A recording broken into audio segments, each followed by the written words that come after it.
नंदुरबार जिल्ह्यात वन विभागाच्या कर्मचाऱ्यांना भ्रष्टाचाराची कीड, 17,000च्या लाच प्रकरणात तेजस्विनी पाटील हेच लाच घेण्यास प्रवृत्त केल्याप्रकरणी अखेर यातील दुसरा संशयित आरोपी वनपाल संजय पवार यास नंदुरबार लाचलुचपत प्रतिबंधक विभागाच्या पथकाने अखेर अटक केले.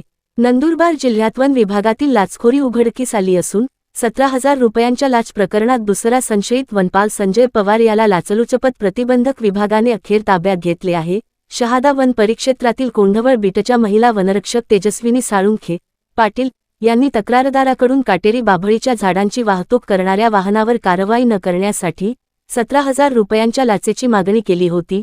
तक्रारीच्या पडताळणीनंतर नंदुरबार लाचलुचपत प्रतिबंधक विभागाच्या पथकाने शहादा शिरपूर मार्गावरील फेसफाटा येथे सापळा रचून महिला वनरक्षकाला लाच स्वीकारताना रंगेहाथ पकडले होते.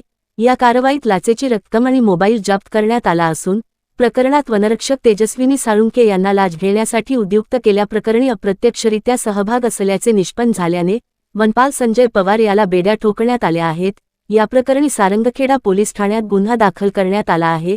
सदरची कारवाई नाशिक परिक्षेत्र लाचलुचपत प्रतिबंधक विभाग नाशिक पोलीस अधीक्षक भारत तांगडे, अप्पा पोलीस अधीक्षक माधव रेड्डी, अप्पा पोलीस अधीक्षक संजय दोरगे यांच्या मार्गदर्शनाखाली नंदुरबार लाचलुचपत प्रतिबंधक विभागाचे पोलीस उपाधीक्षक प्रशांत भरते यांच्या पथकातील सहाय्यक पोलीस उपनिरीक्षक विलास पाटील, पोलीस हवालदार नरेंद्र पाटील, विजय ठाकरे, जितेंद्र महाले, संदीप खंडारे, महिला पोलीस शिपाई रेश्मा परदेशी यांनी केली आहे.